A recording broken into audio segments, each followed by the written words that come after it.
If there's one universal belief that unites people everywhere, it's that everyone else is an idiot. Now, I've met a lot of geeks in the same sense that a honeybee has met a lot of honeybees, and I used to think that this was an attitude peculiar to the geek mindset. This belief that your personal worth could be measured by your grasp of regular expressions and whether you realize that the Doctor in Doctor Who is not actually named Doctor Who.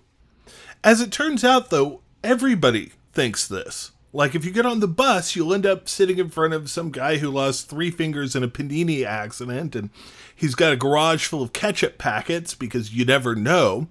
And he's talking to a lady who doesn't buy lunch meat in sealed packages because it gives off rays, and who has somehow managed to put her high heel shoes on backwards.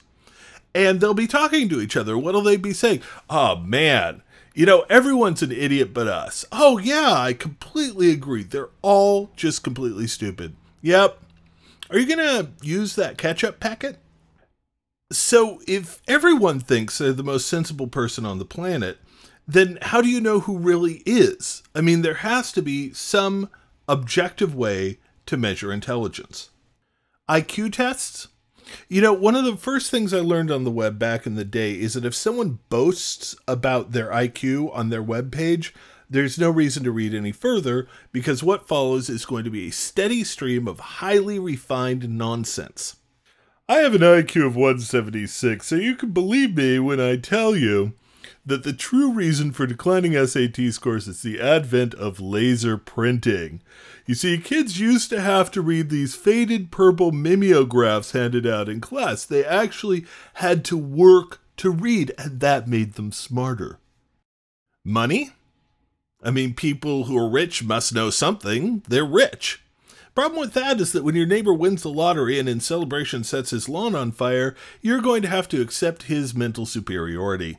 That seems like a problem. How about happiness? That guy in front of you in the line at Subway who keeps singing the $5 footlong song over and over seems pretty happy.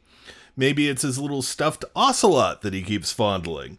Or maybe he just really likes the little hat he made out of drinking straws and twine. Either way, you know, I'm really not in a hurry to take a community college course from him.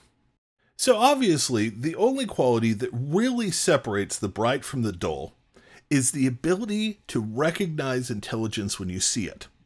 For instance, you and I are clearly smart because we know how dumb everyone else is. However, everyone else seems to think that they're smart when they're not, which just proves what idiots they are.